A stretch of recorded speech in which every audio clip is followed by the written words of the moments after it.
Hai, selamat datang di podcast Kata Pramudia. Di episode kali ini, saya bakal bahas tentang tenaga pendidik yang berperilaku tidak sesuai nilai Pancasila. As we know, Pancasila itu lambang negara Indonesia yang semua orang bakal lebih damai dan baik kalau kita masing-masing meneladani nilai-nilainya.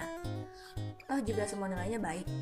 Terus, karena disusun dan disepakati oleh pahlawan-pahlawan bangsa, pasti bakal sesuai sama nilai budaya kita dong. Nah, kali ini saya bakal bahas tentang itu. Menurut kalian, baik nggak sih orang-orang yang berperilaku tidak sesuai dengan nilai Pancasila? Enggak kan ya? Apalagi kalau yang berperilaku tidak sesuai itu malah suatu oknum tenaga pendidik yang notabene-nya kayak role model buat kita sebagai siswanya. Apalagi kita generasi penerus bangsa, ya nggak? Memang kita harus meneladani yang baik-baik aja, tapi seharusnya tenaga pendidikan nggak berperilaku demikian. Kalau kata Dilan, guru itu digugu dan ditiru. Kenapa saya ngangkat topik ini? Karena walaupun yang terlihat cuma sedikit, nggak memungkiri kalau tenaga pendidik yang bertindak tidak sesuai nilai Pancasila itu nggak ada loh teman-teman. Di internet kurang banyak contohnya ya, tapi ada. Saya bahkan punya pengalaman pribadi. Yuk kita bahas lebih lanjut. Dibahas dari peraturan perundang-undangan dulu nih. Kalau di pasal 28F Undang-Undang Dasar 1945 udah berbunyi, setiap orang berhak untuk berkomunikasi dan memperoleh informasi untuk mengembangkan pribadi dan lingkungan sosialnya, serta berhak untuk mencari, memperoleh, memiliki, menyimpan, mengolah, dan menyampaikan informasi dengan menggunakan segala jenis saluran yang tersedia. Terus ada lagi nih, Pasal 23 ayat 2 Undang-Undang Nomor 39 Tahun 1999. Setiap orang bebas untuk mempunyai, mengeluarkan, dan menyebarluaskan pendapat sesuai hati nuraninya secara lisan dan atau tulisan melalui media cetak maupun elektronik dengan memperhatikan nilai-nilai agama, kesusilaan, ketertiban, kepentingan umum, dan keutuhan negara. Nah, apa hubungannya sama masalah ini? Hubungannya adalah, kalau menurut saya dari dua pasal tersebut aja udah bisa diambil kesimpulan kalau semua orang itu bebas berpendapat. Berpendapat di sini bukan hanya menyatakan keinginan loh ya. Berpendapat juga bisa diekspresikan dengan cara berpakaian seseorang, selera musik seseorang, aliran seni yang disukai, agama yang ingin dianut, dan orang yang ingin dipilih menjadi pemimpin. Ini merupakan kebebasan berpendapat yang semua orang harus menghargai. Ya saling menghargai aja gitu biar mutualisme. Tapi, walaupun udah ada Pancasila dan dua contoh peraturan perundang-undangan di atas, masih aja nih ada yang melanggar.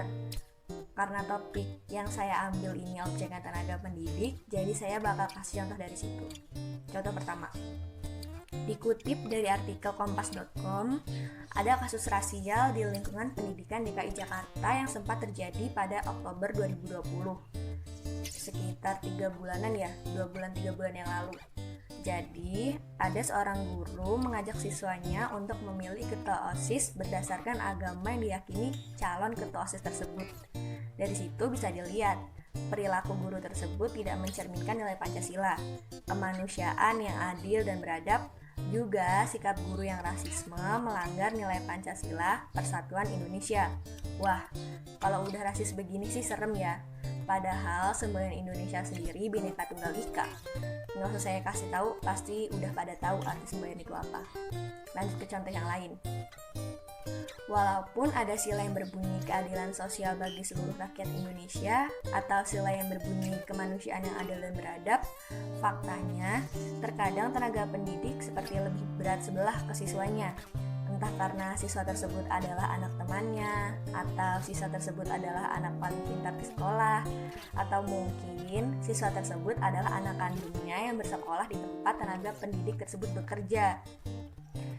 Tidak terlalu kasat mata memang, walau terkadang sangat terlihat ada sikap yang berbeda untuk siswa tersebut dengan siswa lainnya. Kalau yang saya tahu, biasanya siswa-siswa dengan karakteristik demikian akan mendapat perilaku sultan. Waduh, contohnya gimana nih? Contohnya nilainya akan selalu bagus. peringkatnya tidak akan pernah keluar dari 3 besar, 5 besar, 10 besar, atau siswa tersebut jadi lebih bebas bergaya.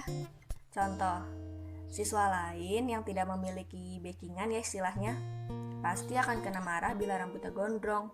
Beda lagi kalau siswa tersebut adalah anak paling pintar di sekolah. Padahal kemanusiaan yang adil dan beradab katanya. Ya, mungkin cukup sampai di sini podcast saya. Karena menurut saya, apa yang saya pikirkan selama ini sudah saya sampaikan. Mohon maaf bila ada kata-kata yang menyinggung ya.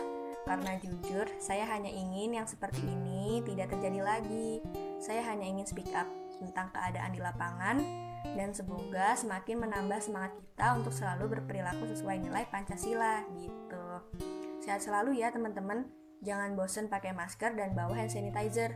Oke, selamat tahun baru. Semoga di tahun 2021 ini kita makin menjadi pribadi yang baik dan makin mencintai Pancasila. Bye.